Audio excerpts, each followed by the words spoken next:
Alright, this is Colin. My report is basically on negatives of smoking. How peer pressure is the number one cause of it, to basically people who buy a pack is mostly the young teens out there. Also, so many of groups, organizations out there that try to inform people on the cause. Now, everyone out there has a bad habit, whether it's biting nails, um, always throwing out insults, whatever it is. But to me, the biggest bad habit out there is smoking, especially cigarettes. And of course, always trying to tell a family member, a loved one, or a friend they need to stop. And of course, they always come back with, I've tried and I just can't seem to stop, or I can't stop at all.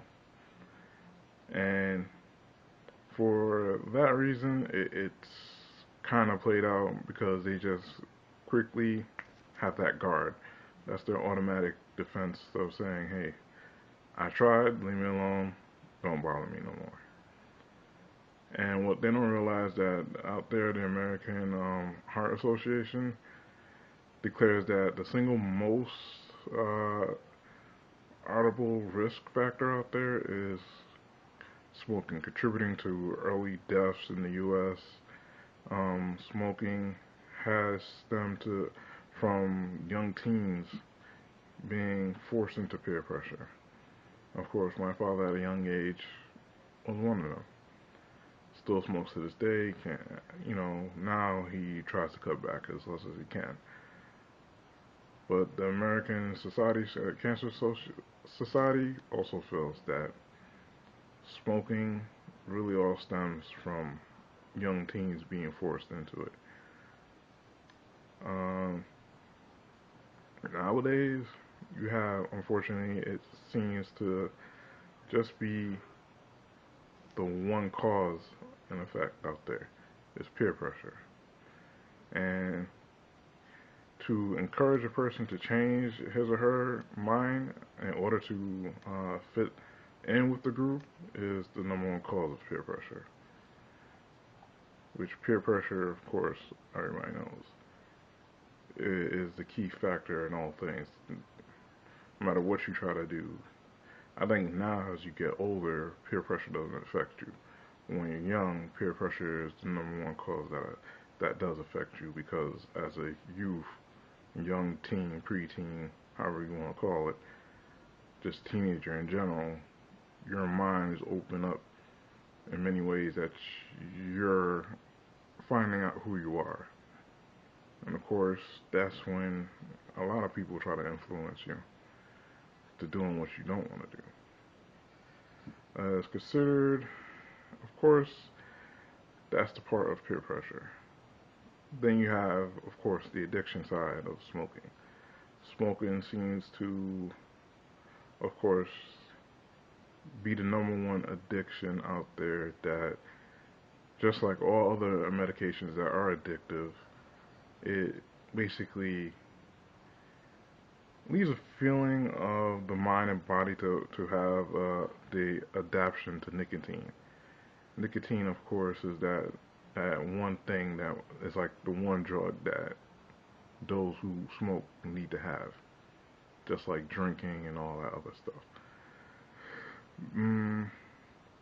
Every international organization becomes affected by smoking, which meaning to me is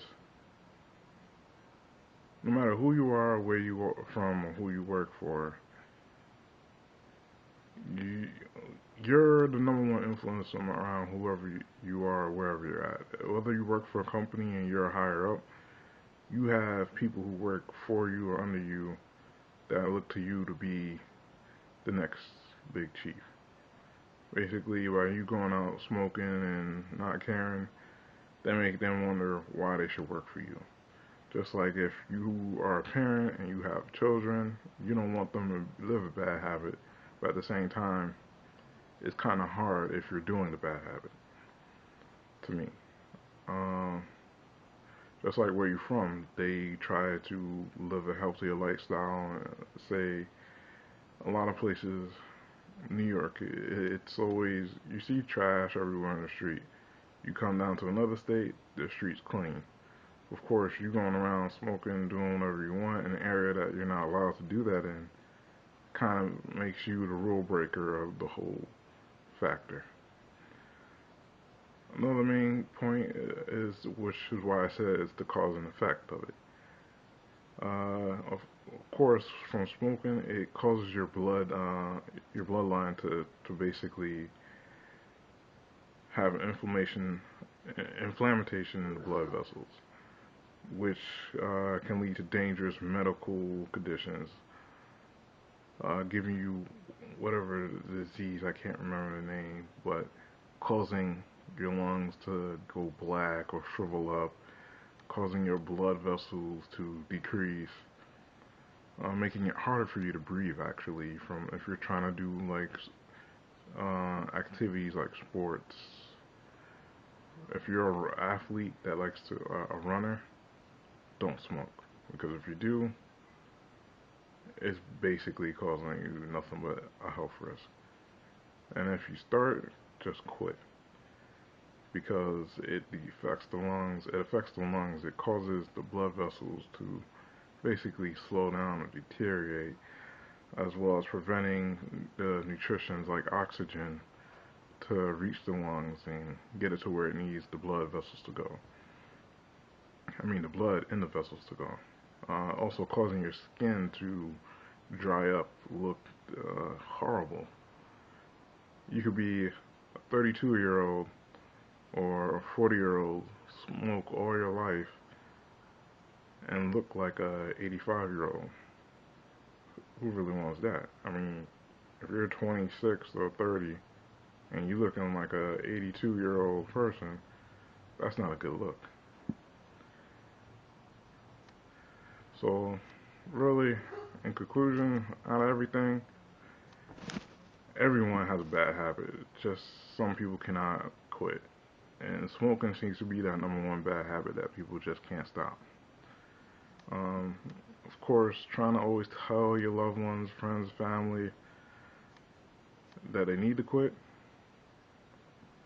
it just sometimes isn't worth it if they're just going to keep giving you that negative feedback. But if you have a friend who, or a family who just started, try to stop them right away, because you don't want them living that lifestyle of having to smoke every day and basically